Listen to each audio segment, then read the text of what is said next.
बात करेंगे दिल्ली सरकार की। स्टेटमेंट में जेशा ने दी है, उन्होंने कहा कि हम जो है एम्पावर करेंगे अफगानिस्तान की विमेन को क्रिकेट में। तो उन्होंने कहा जी हम ऑस्ट्रेलिया का वर्ल्ड कप के साथ मिलकर करेंगे, बीसीसीआई के साथ मिलकर करेंगे, इंग्लैंड और वेल्स के साथ। पाकिस्तान को उन्होंने माइनस कर दिया। Modi the enemy of your enemy is my friend, उन्होंने इंडिया के साथ खोल लिए। एक एक कदम आगे बढ़ गए। इंडिया कहता है उनको कि हमें क्या फिक्र है, हम आपको पैसे भी देते हैं, ये भी करते हैं, वो भी करते हैं। भारतीय वजीर आजम नरेंद्र मोदी ने गुज़िश्ता हफ्ते एक पॉडकास्ट इंटरव्यू में पाकिस्तान को दहशतगर्दी का जिम्मेदार करार दिया। 17 साल बाद आखिरकार 26/11 मुंबई हमले का गुनाहगार तहव्वुर हुसैन राणा अब भारत में पहुंच चुका है।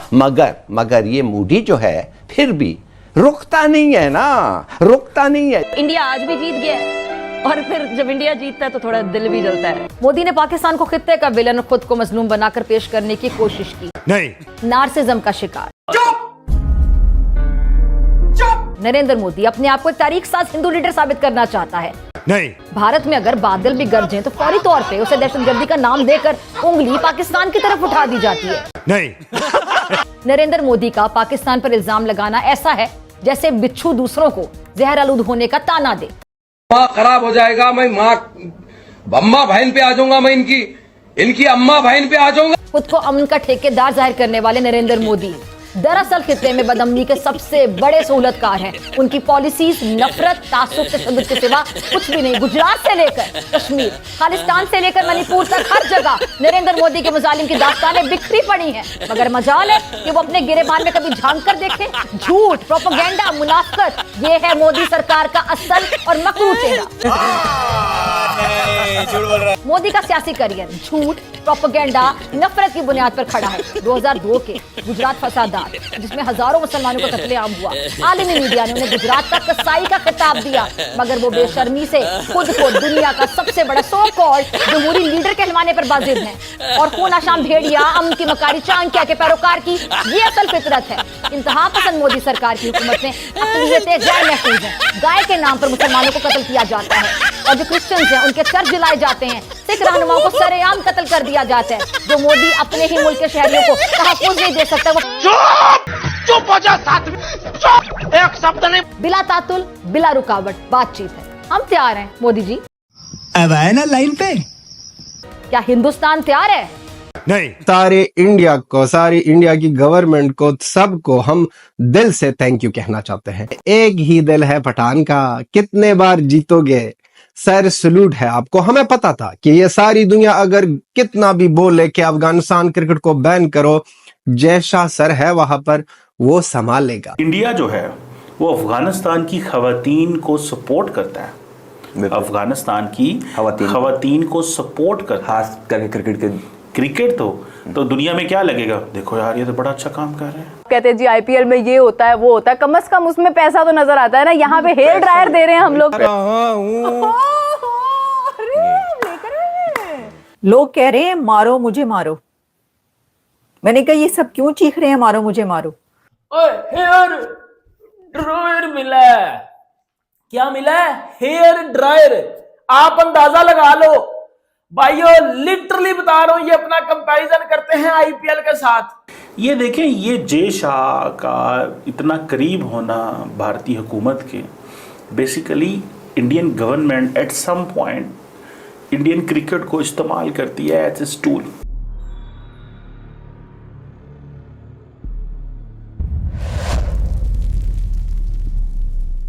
तो ये क्रिकेट के दुनिया में कि आईसीसी ने बीसीसीआई, इंग्लैंड के क्रिकेट बोर्ड, वेल्स के क्रिकेट बोर्ड और ऑस्ट्रेलिया के साथ मिलके चाहते हैं कि हम उसकी अफगानिस्तान की cricket team, women cricket team को बनाएं और अफगानिस्तान की विमेन को मौका मिले कि वो भी दुनिया में क्रिकेट खेल सकें। और इस टॉपिक पर मैं चीमा साहब के साथ आज बात करूंगा। चीमा साहब, क्या लगता है क्या होने जा रहा है ये क्रिकेट की दुनिया में? देखिए, ये एक डिप्लोमेसी का सवाल है। ये एक सवाल है कि किस तरह भारत ने इंतहाई खूबसूरती से अफगानिस्तान के अंदर ख़वातीन की क्रिकेट को टच किया। अब देखिए, पहली बात, इंडिया का अफगानिस्तान के हवाले से मौक़िफ़ क्या है कि जी माजी में तो वो तालिबान को एक्सेप्ट ही नहीं करते थे। फिर देखें क्या हुआ, फिर उन्होंने कहा जी हम अब तालिबान को एक्सेप्ट करते हैं। क्यों? कि तालिबान अब पावर में आ गए। अब दुनिया का हर मुल्क उनके साथ इंगेज करना चाहता है। डायलॉग करना चाहता है। तो इंडिया समझता है हमें अफगान तालिबान के साथ, और इंडिया ने आपको पता है अफगानिस्तान के अंदर कोई $2-2.5 अरब की इन्वेस्टमेंट भी की हुई है, जो कि पिछले कुछ अदवार में थी। तो इंडिया उस इन्वेस्टमेंट को भी ग्रीन करना चाहता है, इंडिया उस इन्वेस्टमेंट को भी समझना चाहता है कि हम किस तरह उस इन्वेस्टमेंट को जारी रखें और अफगान तालिबान को हम बता सकें कि अफगानिस्तान में हमारी सॉफ्ट पावर है। पहली बात। दूसरी बात, आपको पता है वेस्ट के अंदर ख़वातीन को प्रमोट करना और क्रिकेट के हवाले से एम्पावर करना, इसकी बड़ी रेलिवेंस एंड वैल्यू है। अब ये देखें कि अगर जब इंडिया जो है वो अफगानिस्तान की ख़वातीन को सपोर्ट करता है, अफगानिस्तान की ख़वातीन को सपोर्ट करता है, खास करके क्रिकेट तो दुनिया में क्या लगेगा, देखो यार ये तो बड़ा अच्छा काम कर रहे हैं। बिल्कुल, वेस्टर्न वर्ल्ड पहले चाहते हैं वेस्टर्न वर्ल्ड पहले ही। और उनका अफगानिस्तान से क्या सवाल है, उनका अफगानिस्तान से सवाल है कि ख़वातीन को स्कूलों में भेजें। बिल्कुल, वो क्या कहते हैं, वो कहते हैं स्कूल एक डिफरेंट सब्जेक्ट है, हम तो क्रिकेट में काम करते हैं, क्रिकेट की सॉफ्ट पावर। इंडिया इस खित्ते के अंदर सेंटर ऑफ क्रिकेट बनना चाहता है। दुबई के क्राउन प्रिंस आए, जय शाह से मिले, अफगानिस्तान के साथ क्रिकेट से लिंक होना चाहते हैं। सिर्फ 2 मुल्कों को वो फारग करना चाहते हैं, एक पाकिस्तान, दूसरा बांग्लादेश। और चूंकि सब स्टेटमेंट में जय शाह ने दी है, उन्होंने कहा कि हम जो है एम्पावर करेंगे अफगानिस्तान की विमेन को क्रिकेट में। तो उन्होंने कहा जी हम ऑस्ट्रेलिया का वर्ल्ड कप के साथ मिलकर करेंगे, बीसीसीआई के साथ मिलकर करेंगे, इंग्लैंड और वेल्स के साथ।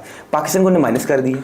पाकिस्तान को अगर बीच में लेके आएंगे तो पाकिस्तान का वो कहेंगे जी पाकिस्तान को तो ये तो हालात ख़राब करने वाला है, पाकिस्तान तो अच्छा है ही नहीं है।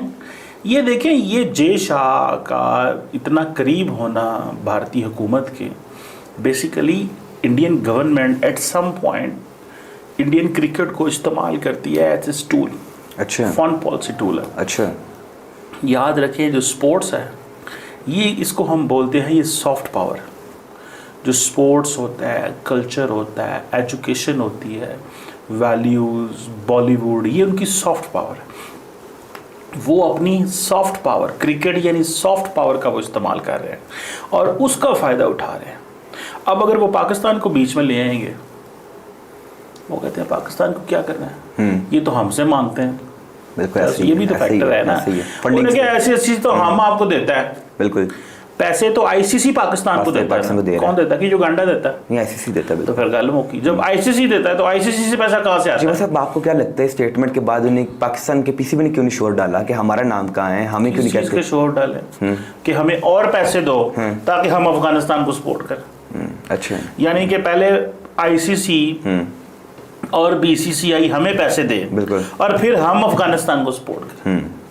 तो वो खुद ही ना कर रहे डायरेक्ट। तो ऑस्ट्रेलिया तो इधर से 1000 किलोमीटर दूर है, इंग्लैंड ऑस्ट्रेलिया इंग्लैंड की बात और है। अच्छा, मेन इंग्लैंड को वो वेस्टर्न वर्ल्ड को उनका पैगाम है कि देखिए हम तो ख़वातीन की तालीम के लिए बात करते हैं, जैसे आप तालीम के लिए बात करते हैं, हम क्रिकेट में उनको एम्पावर करना चाहते हैं। और फिर वो कितनी लड़कियां होंगी, 15 से ज़्यादा, 15, 20, 25 मिसाल के तौर पर। अब 15, 20, 25 को लड़कियों को इंडिया लेके आएंगे। एक तो वो इंटरनेशनल प्लेयर बन गई, उन्होंने जितने पैसे लगाने हैं उससे कई गुना उन खवातीन से कमाने हैं। और फिर वो उन्हें विमेन प्रीमियर लीग खिलाएंगे, उन्हें वुमेन प्रीमियर लीग खिलाएंगे। लोग कह रहे हैं मारो मुझे मारो। मैंने कहा ये सब क्यों चीख रहे हैं मारो मुझे मारो। तो पता ये चला कि ये तो वाकई ये कहना चाहिए कि मारो मुझे मारो। जो हुआ है, आपको पता है क्या हुआ है? This is unbelievable. आप यकीन करें कि मुझे यकीन नहीं आ रहा। ये देखिए, आप मेरा सेंटेंस जरा, मैंने जो फॉर्म किया है सेंटेंस, उसको सुने कि आप यकीन करें कि मुझे यकीन नहीं आ रहा कि आप यानी पीएसएल वाले किसी इंटरनेशनल प्लेयर को आफ्टर 14 4s and 6 sixes, 14 चौके और 4 छक्के, 14 4s and 4 sixes बनाने वाले प्लेयर को हेयर ड्रायर अवार्ड के तौर पर देंगे। This is unbelievable.